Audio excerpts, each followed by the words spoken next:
A'udzu billahi minasyaitonir rajim. Bismillahirrahmanirrahim. Assalamualaikum warahmatullahi wabarakatuh.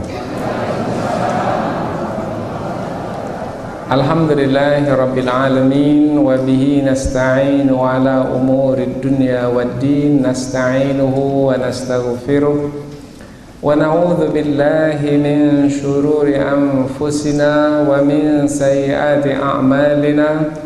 فمن يهده الله فلا مضل له ومن يضلل فلا هادي له أشهد أن لا إله إلا الله وحده لا شريك له وأشهد أن محمدا عبده ورسوله لا نبي بعده أما بعد. Kita bersyukur kepada Allah Subhanahu wa taala yang masih melimpahkan rahmat dan nikmat. Kita bersyukur dengan mengucapkan Alhamdulillahirabbil alamin. Tidak lupa pula bersalawat kepada Rasulullah dengan mengucapkan Allahumma salli ala Sayyidina Muhammad wa ala ali Sayyidina Muhammad. Dan bersalam kepada Rasulullah dengan mengucapkan Assalamu alayka ya Rasulullah. Alhamdulillah kita dapat kembali meneruskan pengajian tafsir ayat-ayat suci Al-Quran yang insyaAllah kita akan teruskan kepada ayat yang ketiga dari surah An-Nisa, yaitu ayat yang menerangkan supaya orang-orang beriman hendaklah bertakwa kepada Allah, memelihara diri dari murka Allah Subhanahu wa taala, yaitu dengan mengikuti perintah Allah dan menjauhi larangan Allah. Di antara perintah Allah adalah berlaku adil terhadap anak-anak yatim. Anak-anak yatim adalah anak-anak yang kedudukannya lemah karena ayah mereka telah meninggal dunia, sementara ayah adalah yang melindungi. Apalagi apabila anak yatim tersebut adalah seorang wanita. Kemudian ada pula yang berkeinginan untuk menikahinya. Wanita biasanya apabila ia dinikahi mesti bersama dengannya wali. Walinya adalah ayahnya. Tetapi karena ia adalah seorang anak yatim, maka ia tidak memiliki ayah lagi. Maka posisi anak yatim yang wanita yang ingin dinikahi ini posisinya sangat lemah sekali. Mungkin saja peluang terbuka bagi laki-laki yang menikahinya itu untuk menganiayanya atau tidak berlaku adil ke atasnya, karena tidak ada orang yang melindunginya. Mungkin ada abangnya, tetapi tidaklah seperti ayah sendiri. Peluang besar sekali untuk menganiaya anak yatim tersebut. Maka Allah melarang melalui ayat ini, apabila memang berpeluang untuk tidak berlaku adil, maka jangan nikahi anak yatim perempuan itu untuk dijadikan istri. Cari sajalah wanita yang lain yang bukan anak yatim, itu adalah lebih baik. Sebab berlaku aniaya terhadap anak yatim itu adalah dosa yang sangat besar,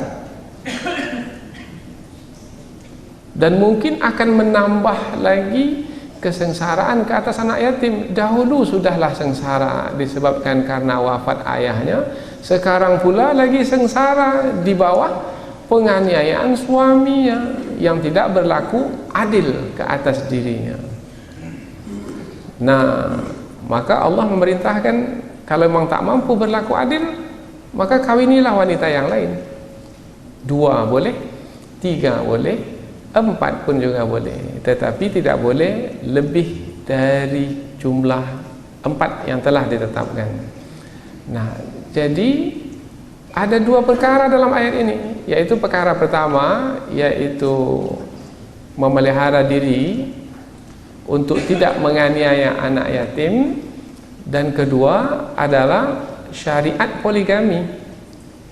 Dan syariat poligami ini diletakkan di alam ayat seperti ini ada rahasianya. Maka dalam tafsir nanti kita akan sebutkan, yaitu tujuannya adalah meskipun dibenarkan untuk mengawini atau menikahi wanita itu lebih dari 1, 2, 3 ataupun 4, tetapi mesti dengan syarat, yaitu mampu untuk berlaku adil. Apabila tidak mampu, maka hendaklah menikahi 1 orang wanita saja.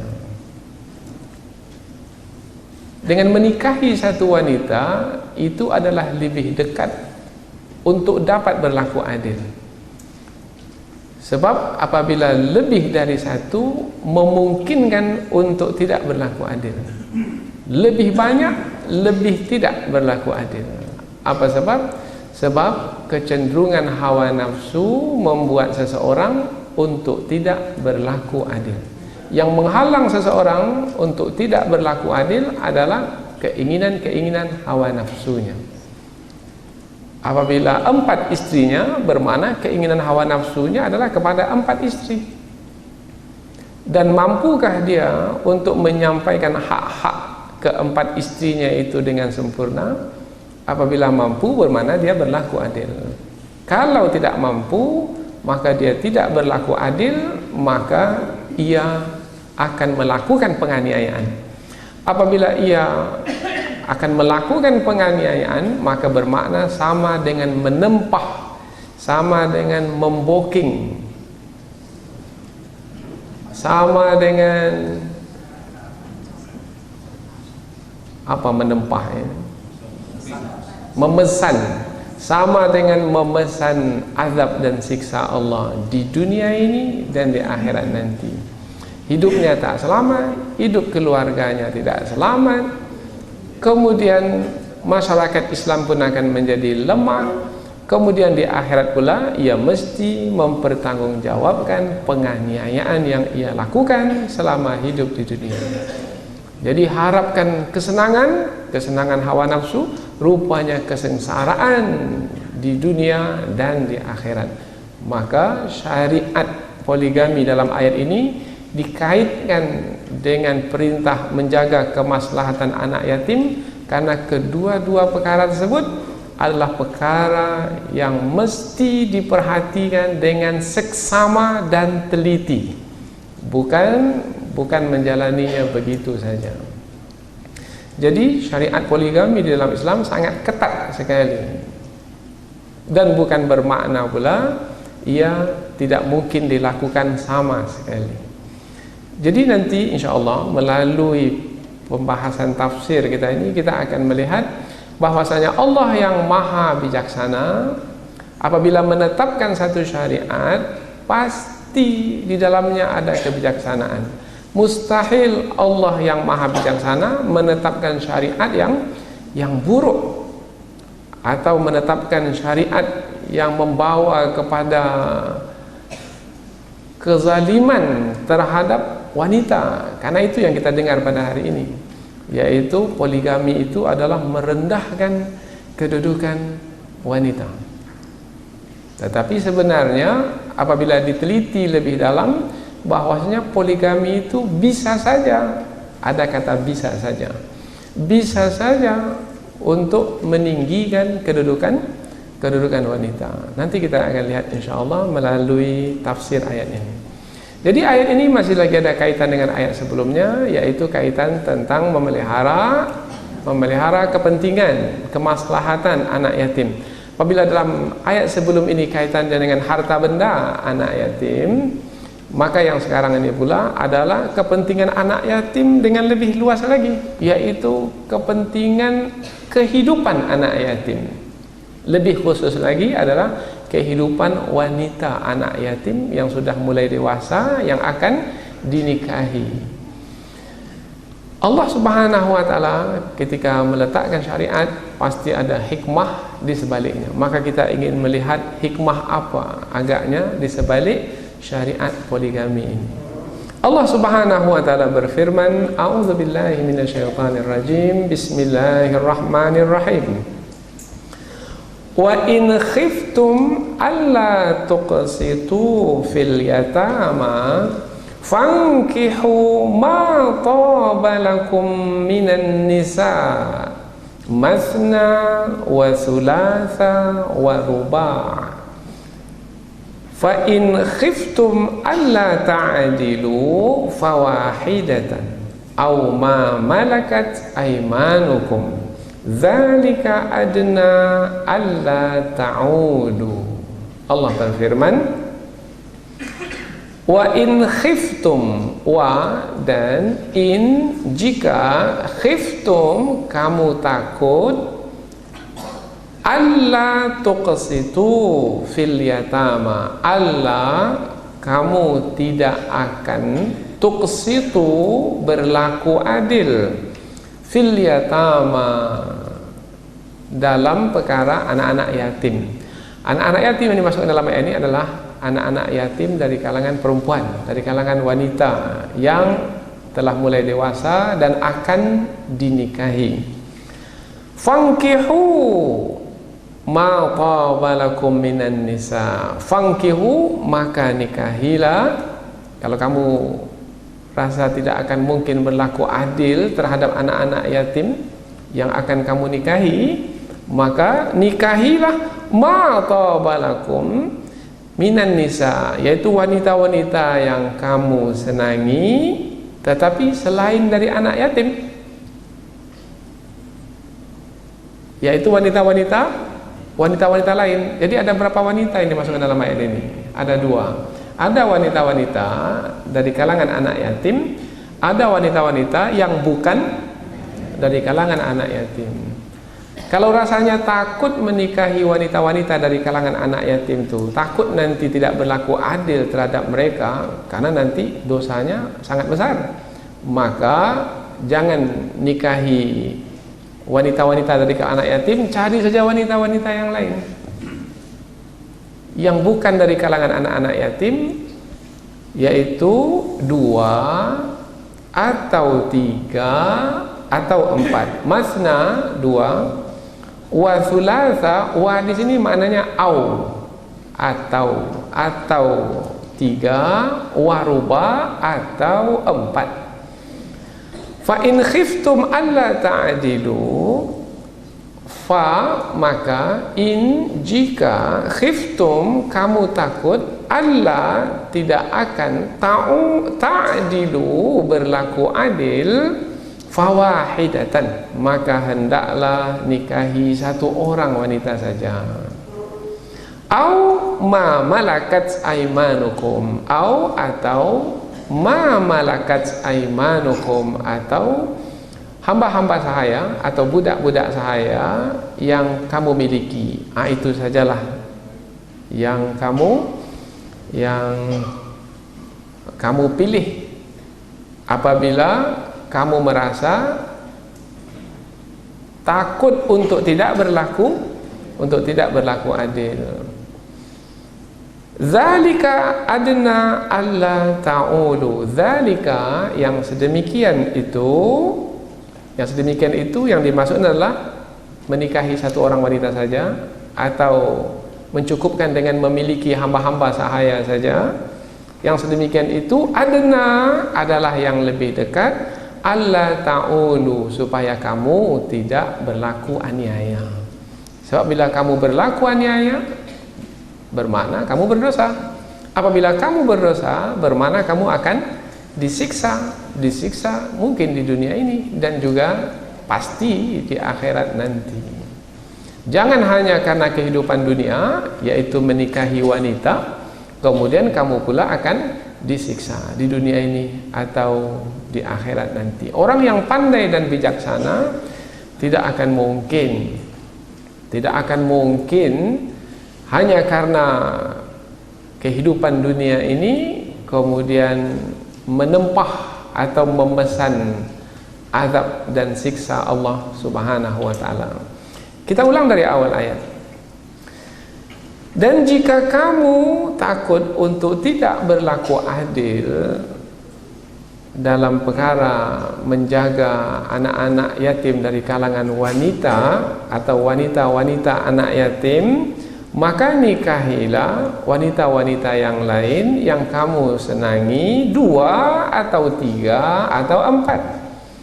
Maka jika kamu takut untuk tidak berlaku adil, maka hendaklah kamu menikahi 1 orang wanita saja, atau kamu mencukupkan diri dengan hamba-hamba sahaya yang ada padamu. Yang sedemikian itu adalah lebih dekat untuk tidak berlaku aniaya. Jadi ayat ini ada 2 perkara di dalamnya, yaitu perkara menikahi wanita dari kalangan anak yatim, kemudian menikahi wanita dengan yang lebih umum sifatnya, yaitu wanita yang lain. Kemudian dalam menikahi wanita ini ada di dalam Islam syariat poligami, yaitu menikahi wanita lebih dari 1. Namun Allah meletakkan syaratnya. Boleh, tapi dengan syarat mesti berlaku adil. Kalau rasanya tak mampu berlaku adil, maka hendaklah 1 orang saja, karena itulah yang lebih dekat kepada untuk tidak berlaku aniaya, sehingga selamat dunia, selamat akhirat. Nah, inilah dia kesimpulan dari ayat. Sekarang kita akan lihat ayat ini dengan lebih terperinci lagi. Di permulaan ayat ada perkataan wa, bermakna ayat ini adalah lanjutan dari ayat yang sebelumnya. Apabila ayat sebelumnya adalah berkaitan dengan ayat yatim, ini pun juga berkaitan dengan anak yatim. Kemudian ayat yang sebelum ini berkaitan dengan ayat yatim, ada lagi kaitan dengan ayat yang sebelumnya, yaitu seruan bertakwa kepada Allah. Jadi ayat ini masih lagi konteksnya adalah bertakwa kepada Allah. Kalau disebut kata bertakwa, maknanya memelihara diri dari murka Allah, yaitu dengan mengikuti perintah Allah dan menjauhi larangan Allah, sehingga terpelihara dari murka Allah, dari azab Allah di dunia berupa berbagai macam malapetaka yang Allah tetapkan, mungkin pada badan, mungkin pada keluarga, mungkin pada harta benda dan lain sebagainya. Dan di akhirat kelak adalah berupa azab dan siksaan yang pada akhirnya adalah di dalam neraka. Jadi wa di sini masih lagi kaitan dengan seruan bertakwa. Kemudian in khiftum, kalau kita jumpai kata in, jika, bermakna ayat ini menerangkan tentang suatu keadaan. Jika, nah, apabila rasanya akan menjumpai keadaan yang seperti itu, maka umpamanya dalam ayat ini, jika kamu takut untuk tidak berlaku adil. Nah, keadaan yang mana yang dimasukkan? Keadaan yang dimaksud adalah keadaan yang mana seseorang dalam keadaan tersebut tidak berlaku adil. Nah, jika kamu takut kepada keadaan yang seperti itu, tidak berlaku adil kepada, di permulaan ayat adalah kepada anak-anak yatim yang dinikahi, bermakna anak yatim yang wanita. Nah, rasanya kan seseorang itu bisa merasa-rasa, karena dia melihat diri dia. Oh ya, saya ini hawa nafsu saya, amarah saya, kemudian pertimbangan akal saya, kemudian tentang rezeki saya. Dengan lihat keadaan saya ini, saya tak mungkin berlaku adil. Dia bisa merasakan keadaan yang seperti apa apabila ia menikahi wanita dari kalangan anak yatim. Ini saya tak mungkin berlaku adil. Nah, kalau rasanya tak mungkin berlaku adil, maka jangan melakukan. Sebab kalau melakukan juga tahu tidak akan mungkin berlaku adil, kemudian melakukan juga bermakna sama dengan membawa diri ke dalam murka Allah Subhanahu wa taala. Permulaan ayat pula, dan jika kamu takut. Kita sudah tahu makna takut. Takut maknanya tidak suka kepada perkara buruk yang akan terjadi. Apa perkara buruk yang akan terjadi? Perkara buruk yang akan terjadi adalah melakukan penganiayaan terhadap anak yatim. Karena itu adalah dosa besar, maka nanti akan menanggung azab yang besar pula. Itu adalah perkara buruk. Dan jika kamu takut jika kamu takut untuk tidak berlaku adil terhadap anak-anak yatim, karena kamu tahu anak yatim itu anak yang tidak ada ayahnya. Dan kalau seseorang itu tidak ada ayahnya, tak ada yang melindunginya, tak ada yang menjaganya, maka peluang untuk menganiaya anak tersebut besar sekali. Umpamanya ada perkataan orang, umpamanya kalau dia sudah marah kepada seseorang, kemudian orang tersebut tidak punya pelindung, tidak punya penolong, maka peluang besar sekali untuk menganiayanya, memukulnya umpamanya. Nah, saya pukul kamu nanti, mengadulah kepada siapa kamu mengadu. Nah, kan ada kita dengar perkataan orang seperti itu. Mengapa keluar perkataan seperti ini? Karena dia tahu tak ada tempat mengadunya, maka mudah sekali nanti untuk memukul, untuk melakukan penganiayaan. Tetapi kalau bapaknya masih ada, bapaknya garang pula, tak berani pula, karena nanti dia mengadu kepada bapaknya. Ini untuk menerangkan bahwasanya posisi anak yatim yang akan dinikahi itu sangat lemah sekali, sangat hampir kepada suaminya nanti untuk melakukan penganiayaan terhadap dirinya. Maka Allah halang dengan ayat ini. Kalau memang kamu berkeinginan untuk menikahi wanita anak yatim itu, dan kamu termasuk orang yang mungkin tidak akan berlaku adil, jangan kamu nikahi ia. Nah, ini mana ayat ini? Jadi ayat ini adalah untuk memelihara, untuk menjaga anak-anak yatim. Dan jika kamu takut untuk tidak berlaku adil terhadap anak-anak yatim, apa makna adil? Dalam ayat ini kata adil ada dua, dan kedua kata adil tersebut berbeda. Yaitu satu, Allah gunakan kata tuqsitu, alla tuqsitu. Dalam terjemahan maknanya adil juga. Al-qist maknanya keadilan. Kemudian juga alla ta'dilu, supaya kamu alla ta'dilu, apabila kamu tidak akan berlaku adil. Al-adlu keadilan, adil juga. Nah, dua kata yang berbeda tapi maknanya adalah sama. Apa makna adil? Adil itu maknanya memberikan hak kepada orang yang memiliki hak tersebut. Itu makna adil. Biasanya dalam pengadilan, namanya aja pengadilan, yaitu tempat untuk menegakkan keadilan. Maka hakim mesti memberikan hak kepada orang yang memiliki hak tersebut. Umpamanya ada si A berselisih dengan si B. Apabila hakim ini mendapati si A itu benar dan si B itu salah, maka yang benar dia benarkan, yang salah dia salahkan. Itu namanya adil. Tapi kalau yang salah dia benarkan dan yang benar dia salahkan, itu tidak adil. Jadi hak si A karena dia benar, benarkan. Hak si B karena dia salah, salahkan. Supaya dia menanggung akibatnya. Kemudian satu lagi, berlaku adil. Kalau memang si B itu dia salah dan mesti dihukum penjara 10 tahun, 10 tahun. Karena dia telah melakukan kesalahan terhadap si A. Adalah hak si A itu untuk ditetapkan hukuman ke atas si B yang telah bersalah kepadanya. Berapa? 10 tahun, 10 tahun. Jangan kurangi 8 tahun. Menguranginya 8 tahun bermakna tidak sempurna memberikan hak kepada orang yang berhak, maka bermakna tidak berlaku adil. 10 tahun, 10 tahun, 8 tahun, 8 tahun. Jangan hanya karena ini keluarga kita ini, kemudian dibebaskan. Ini keluarga kita ini, kemudian dikurangkan hukumannya. Itu tidak berlaku adil. Kemudian kembali kepada anak yatim. Anak yatim adalah anak yang lemah, kita sebutkan tadi.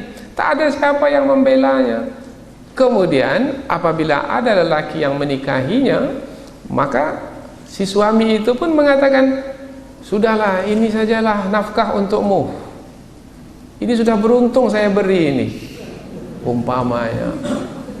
Kalau tidak ada orang yang menikahi kamu, maka kamu, siapa yang akan menyerah hidup kamu? Bermakna dia sudah tidak lagi memberikan hak. Padahal sekarang apabila dia sudah menikahi anak yatim tersebut, dia bukan lagi anak yatim, dia adalah istrinya. Maka dia mesti kan beri hak sempurna kepada istrinya, jangan melihat lagi sebagai seorang anak yatim. Ini makna adil. Adil maknanya memberikan hak seseorang kepada orang tersebut. Nanti kita akan ulang lagi kata adil ini ketika menyebutkan 2, 3 dan 4. Dan jika kamu takut untuk tidak berlaku adil terhadap anak yatim, karena takut anak yatim itu tidak diberikan haknya yang sempurna, disebabkan karena kedudukan anak yatim itu yang lemah, kemudian dia merasa mudah untuk berlaku aniaya ke atas anak yatim tersebut, maka jangan nikahi anak yatim itu, tapi carilah wanita-wanita yang lain. Fankihu, maka nikahilah ma taba lakum minan nisa, yaitu wanita-wanita yang lain yang kamu senangi. Nah, kata yang kamu senangi di dalam ayat ini, ma taba lakum, taba yatibu tayyib. Makna tayyib di sini baik. Innallaha tayyibun la yaqbalu illa tayyiban. Sesungguhnya Allah itu baik dan menyukai yang baik, tidaklah menerima kecuali yang baik pula. Lelaki yang tayyib, mana laki-laki yang baik. Wanita yang tayyibah, maknanya wanita yang baik. Baldatun tayyibatun, maknanya negeri yang baik. Makna tauba di sini maknanya baik.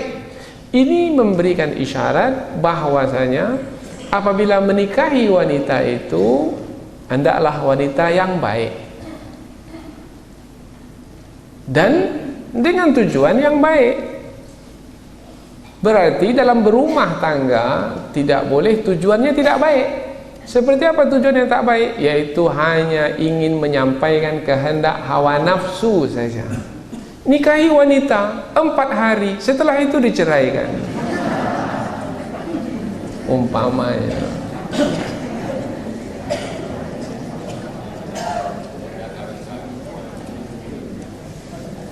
Maka apabila menikahi wanita hanya karena kepentingan hawa nafsu, maka berarti ia telah menganiaya wanita tersebut. Maka dalam ayat ini ada isyarat ma taba lakum minan nisa, yaitu wanita-wanita yang kamu senangi. Jadi kata kamu senangi itu membawa makna bahwasanya wanita itu wanita yang baik. Nah, apabila wanita itu wanita yang baik yang kamu dinikahi, maka jangan sekali-kali kamu menganiayanya. Bahkan sebaliknya, kalau wanita yang kamu nikahi itu adalah wanita yang baik, maka hendaklah kamu menghormatinya, memelihara kemuliaannya, menjaga kehormatannya, dan lain sebagainya. Jadi berumah tangga di dalam Islam adalah untuk mendapatkan kemuliaan. Suami mendapatkan kemuliaan dengan berumah tangga, istri pun mendapatkan kemuliaan, nanti rumah tangga mereka pun akan mulia. Dan lebih dari itu semua adalah untuk mengharapkan redha Allah Subhanahu wa ta'ala. Fankihu ma taba lakum minan nisa. Perkataan minan nisa, min di sini adalah al-bayaniyah, yaitu menerangkan penjelasan. An-nisa, wanita-wanita, bermakna yang dimaksudkan adalah wanita-wanita lain selain dari wanita-wanita dari kalangan anak yatim. Karena apabila wanita-wanita lain yang bukan anak yatim, mereka ada wali mereka, ada wali mereka. Nah, apabila ada wali mereka, bapak mereka, maka akan dapat menahan dirimu dari melakukan penganiayaan terhadap mereka, karena kamu akan ada segan, akan ada hormat terhadap bapak-bapak mereka, mertua-mertuamu. Kira-kira begitulah bunyi ayat ini. Kemudian Allah sebutkan masna wa sulasa wa ruba, yaitu nikahilah wanita-wanita yang kamu senangi, yang lain dari anak-anak yatim itu 2 atau 3 atau 4. Mengapa disebut di sini perkataan 2 atau 3 atau 4? Kemudian nanti baru disebut kalau kamu tidak mampu berlaku adil maka nikahilah 1 saja. Pertama, mestilah difahami bahwasanya ayat ini turun adalah berkaitan tentang ada satu orang, dia sudah punya istri, kemudian dia membesarkan seorang anak yatim. Kemudian anak yatim itu sudah mulai besar, kemudian ia berkeinginan untuk menikahinya. Bermana kalau berkeinginan untuk menikahinya, kalau ia menikahinya sudah berapa nanti istrinya? 2, maka bersesuaianlah kata 2 di sini disebut terlebih dahulu 2. Mungkin dia punya anak yatim 2, mungkin dia punya anak yatim 3. Nah, maka dia akan menikahi 2 atau 3, 4 dengan istrinya umpamanya. Dahulu dalam tradisi Arab jahiliyah boleh menikahi wanita itu banyak. Ada yang menikahi wanita 10. Salah seorang sahabat Nabi menikahi wanita 8. Kemudian apabila memeluk Islam dengan turunnya ayat ini, karena hanya disebut batasannya 4 saja, maka Nabi pun bersabda kepadanya, ikhtar minhunna arba'an, pilih 4 dari yang 8 itu, kemudian yang lainnya itu diceraikan. Karena dahulu orang Arab itu sebelum syariat poligami itu dibolehkan untuk menikah sebanyak-banyak mana mereka suka, tidak ada batasnya. Jadi ada 8, ada 10, ada 12. Nah, mengapa terjadi? Karena pada masa dahulu banyak terjadi perang. Apabila banyak terjadi perang, yang ikut berperang itu adalah laki-laki.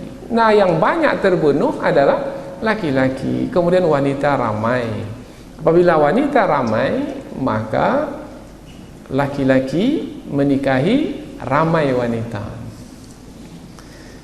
Kemudian datang Islam mengambil jalan tengah, yaitu tidak menutup poligami sama sekali dan tidak pula membuka poligami seluas-luasnya dengan bilangan yang tak terhingga, yaitu membatasinya dengan 4 saja. Nah, ketika Allah membatasi dengan 4, Allah itu maha mengetahui, Allah itu maha bijaksana. Pasti di batas 4 itu adalah yang terbaik bagi kehidupan manusia. Dan buktinya pada hari ini jumlah wanita itu lebih banyak dari laki-laki. Dan di antara tanda-tanda kiamat adalah wanita lebih banyak dari laki-laki. Itu adalah fakta yang tak bisa dibantahkan.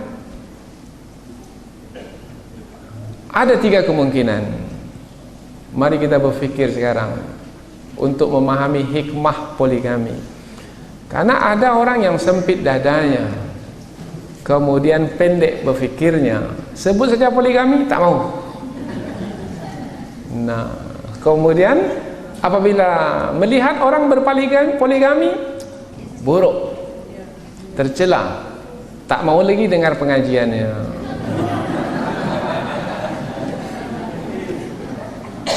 Padahal pendakwah itu sangat terkenal sekali seluruh negara. Nah, kemudian memandang buruk hanya disebabkan karena satu masalah itu saja. Akhirnya cara dakwahnya yang bagus, penyampaiannya yang baik selama ini buruk saja semuanya, hanya karena masalah yang satu itu. Kesian ustadz tersebut. Apa salahnya? Bukankah yang beliau jalankan adalah yang juga dibolehkan oleh Allah Ta'ala? Tetapi tidak pula kita buka keran besar-besar sehingga siapa saja boleh melakukannya. Oh tidak, maka nanti ada ayat, kalau kamu tidak mampu berlaku adil maka hendaklah 1 saja. Sekarang kita lihat ke fakta. Pada hari ini wanita lebih banyak dari laki-laki. Ada di beberapa tempat seperti di Palestina itu jumlah wanitanya sangat banyak sekali, karena yang laki-lakinya banyak yang terbunuh, gugur sebagai syuhada. Dan mereka pula tidak keluar dari Palestina, mereka bertahan di Palestina. Jadi di beberapa tempat wanita itu terlalu banyak berbanding dengan laki-laki.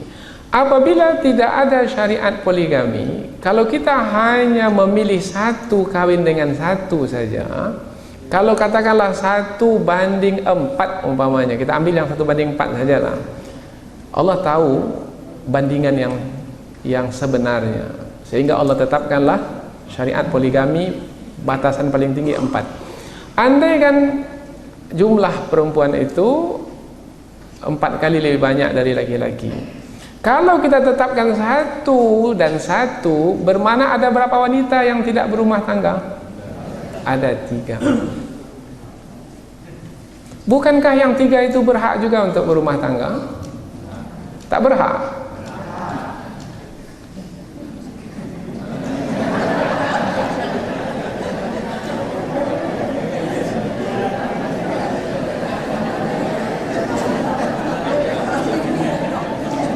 Berhak, tapi jangan dengan suami saya.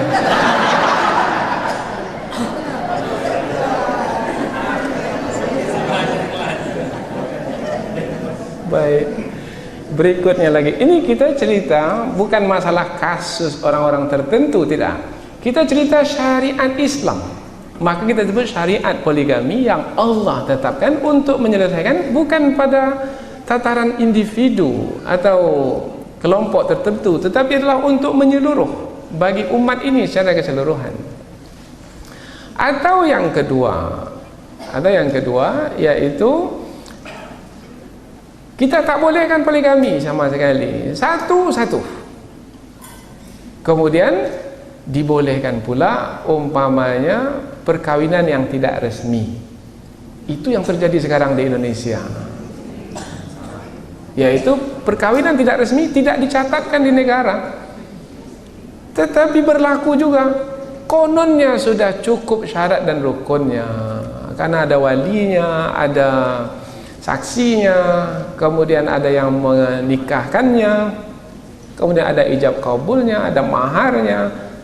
Nah, tetapi wanita itu akan menjadi korban, yaitu apabila nanti ada berlaku perceraian umpamanya, wanita itu tak dapat apa-apa, karena nanti mengadu ke pengadilan agama tak akan menerima, sebab pernikahannya itu tidak diperakui oleh negara. Akhirnya berlakulah kemudaratan. Sementara dalam Islam la dharara wa la dirar, tidak boleh mendatangkan kemudaratan kepada siapapun. Apabila pintu poligami ditutup rapat-rapat, maka laki-laki yang tidak punya keimanan yang cukup, maka ia akan menyelesaikan masalahnya dengan berumah tangga dengan cara bersembunyi-sembunyi. Atau yang lebih buruk lagi dari itu adalah melakukan perzinahan.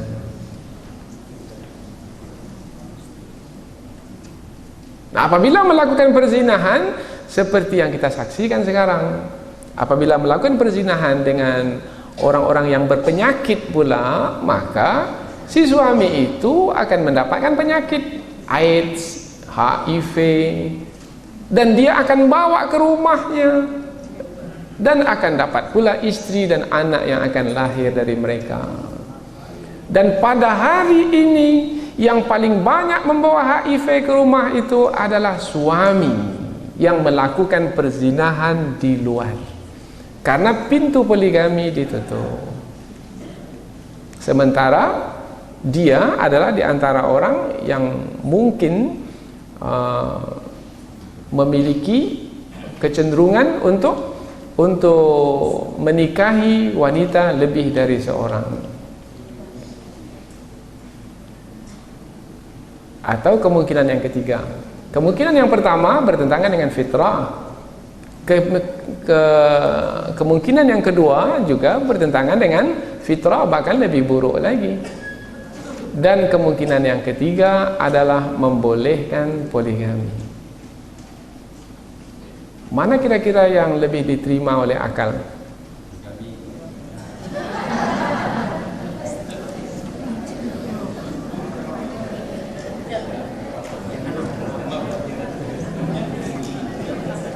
Diterima oleh akal yang sehat adalah seperti yang ditetapkan oleh syariat.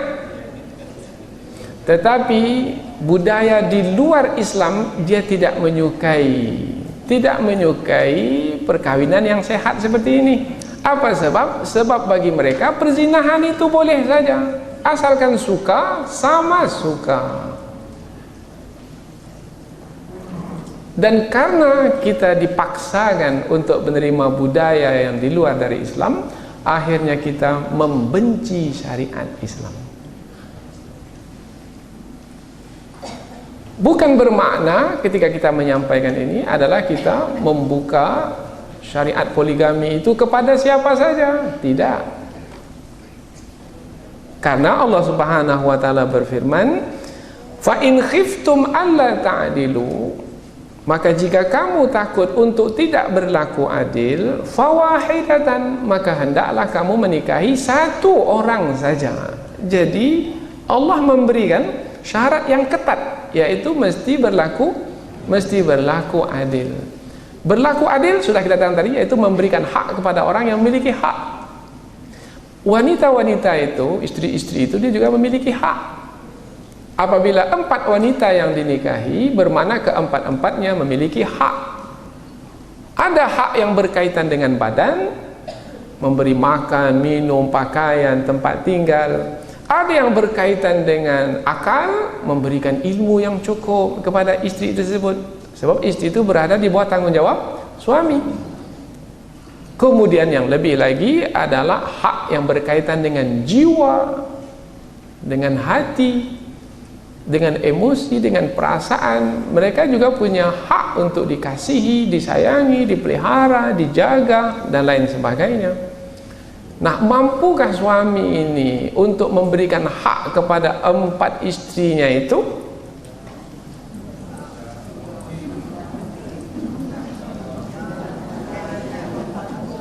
Maka lihat orangnya, jangan dijawab tidak atau iya. Bergantung kepada siapa orangnya. Umpama seorang suami, dia menikahi seorang wanita dan menjadi istrinya, tetapi istrinya itu sakit umpamanya, atau istrinya itu mandul umpamanya, sementara ingin mendapatkan anak. Bagaimana cara penyelesaiannya? Apakah dengan menceraikan yang itu kemudian nikah satu lagi sehingga tidak terjadi poligami? Nah, itu dia rahasia poligami. Jangan benci-benci dulu kepada poligami.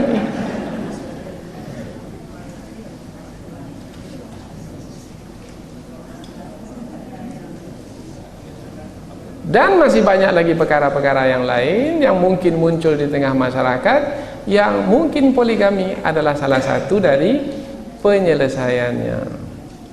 Kemudian apabila telah menikahi 2, 3 atau 4, maka masing-masing itu punya hak-hak masing-masing. Maka bagaimana menyampaikan hak kepada istri tersebut? Jangan hanya karena yang muda sangat disukai, kemudian tidak lagi memberikan hak kepada yang tua. Apabila berlaku yang seperti itu, bermakna tidak berlaku adil. Oh, berat. Karena kecenderungan manusia, laki-laki, yang tua atau yang muda?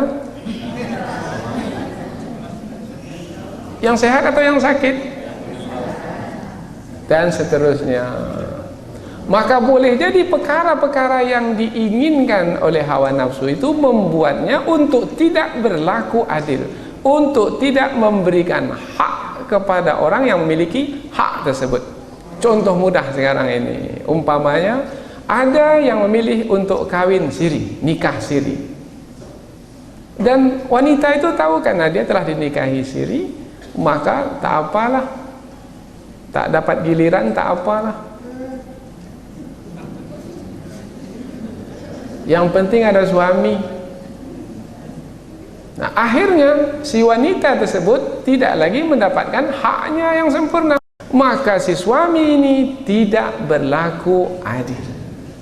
Bermakna dia telah menempah api neraka hanya karena dunia.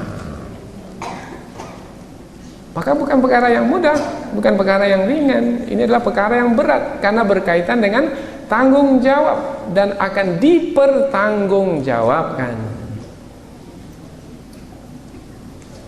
Maka kalau takut untuk tidak berlaku adil, maka hendaklah satu saja. Karena satu saja bermakna konsentrasi kepada yang satu itu saja. Yang satu itu pun tak berlaku adil, apalagi 2, 3, 4. Karena ada pula sebahagian dari suami berpoligami itu bukan karena niat baik, untuk tujuan baik, tidak, untuk berlomba dengan kawannya yang lain. Bermakna adalah karena kepentingan duniawi.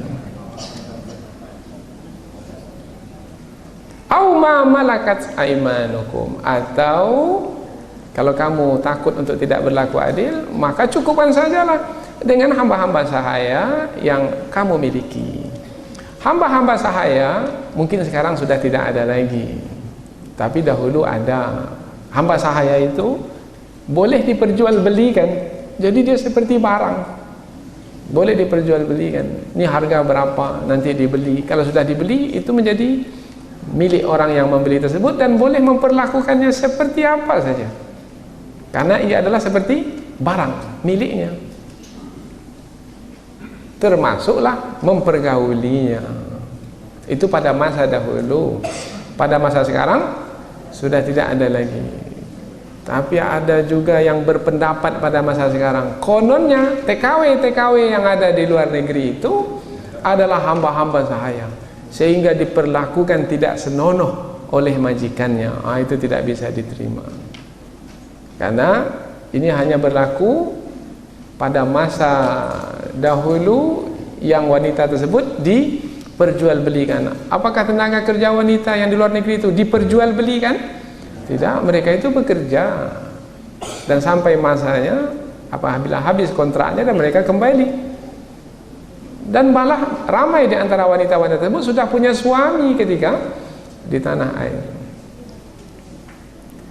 Nah, kalau rasanya tidak mampu untuk menikahi 2, 3 atau 4, maka nikahi 1 atau mencukupkan diri dengan hamba-hamba sahaya yang dimiliki. Yang sedemikian itu adalah lebih dekat untuk tidak berlaku aniaya. Bermakna apabila ujung ayat yang sedemikian itu adalah lebih dekat untuk tidak berlaku aniaya, bermakna tujuan syariat itu sebenarnya adalah jangan kamu berlaku aniaya. Itu yang menjadi tujuan. Tidak ada maknanya kamu menyampaikan kehendak hawa nafsumu, tetapi kamu jadi melakukan penganiayaan terhadap orang lain, kemudian kamu akan menanggung akibatnya. Karena pasti setiap penganiayaan yang dilakukan ia adalah berupa dosa yang akan diterima oleh pelakunya berupa siksa. Allah Subhanahu wa taala tidak ingin hamba-hamba itu terperangkap kepada penganiayaan terhadap orang lain kemudian menanggung siksa. Maka diturunkanlah syariat yang bisa menjaga kehormatan, kemuliaan dan keselamatan mereka. Di antaranya adalah syariat poligami, tetapi dengan syarat yang ketat, yaitu mesti berlaku adil. Mudah-mudahan apa yang kita pelajari dalam kesempatan ini ada manfaatnya insyaallah. Subhanakallahumma wa bihamdika asyhadu an la ilaha illa anta wa astaghfiruka wa atubu ilaik. Wassalamualaikum warahmatullahi wabarakatuh.